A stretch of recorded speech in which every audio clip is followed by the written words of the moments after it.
Hey, everybody. On this segment, we're going to be talking about the areas that financial firms work in.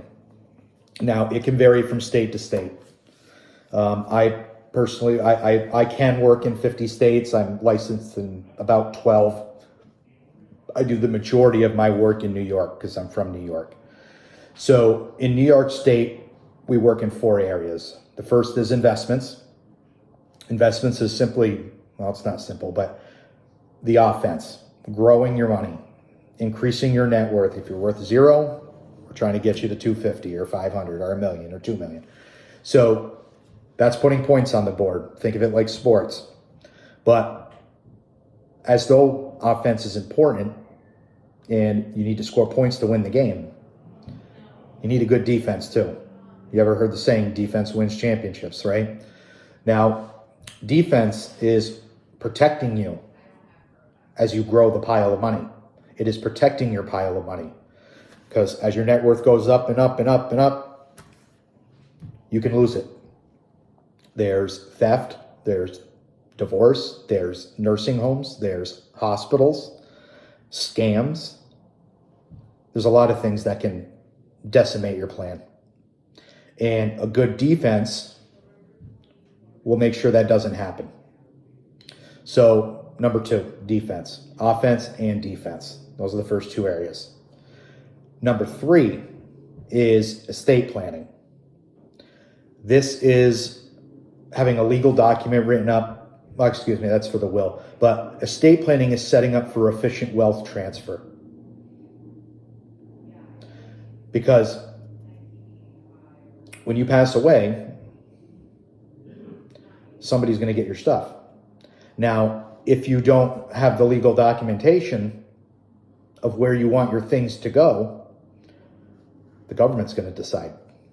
And you might not agree with what the government says. Let's say that you pass away and you got 2 kids and you had a sour relationship with one of the children or whatever.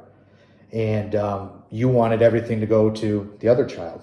I mean, it's a kind of a grim scenario, but you know, that is something that does come up. Well, if you don't have it in writing, legally written, the government's going to do whatever they want with it. They're going to give it to who they think should get it.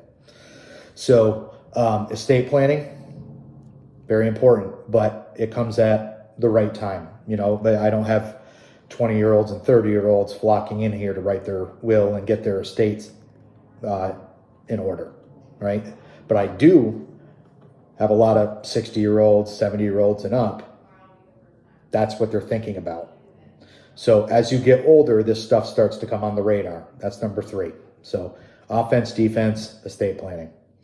Now, number 4 really ties in everything else, all those things. And that's where the portfolio design and management comes in. That's what we do. So think of a puzzle. You know, you got this puzzle, you got all these pieces, you have no idea how they go together, but you know they go together. And you know there's a picture at the end. Well, I want you to think of your investments, your insurances, and your estate planning as the pieces to this puzzle, which is your life. And my job as a representative is to help you put that puzzle together. Now, when you know the picture, you can start to plan for things, and you'll start knowing the answers to some things that you want to know. For instance, how old you got to work until you can afford to retire? Where can you afford to retire? Every state, there's cost of living. You know, it's high in New York, but maybe it's cheap in Tennessee. Where do you retire? So there's when, there's where, how much money you're going to need, how much you're going to need then, how much you're going to have to put away now. So there's a lot of different things, and that's what we do, is we put the puzzle together for you, so you know what to expect as you move through life. And I use the term a lot, financially bulletproof. Financially bulletproof means that somebody can ask you any question. What if this happens? What if that happens? If you don't have an answer to one of the questions that they ask, you got some work to do, because you're not financially bulletproof. And that's my job, to get you there. So appreciate you tuning in. Hope you enjoyed the content. We'll see you again next time.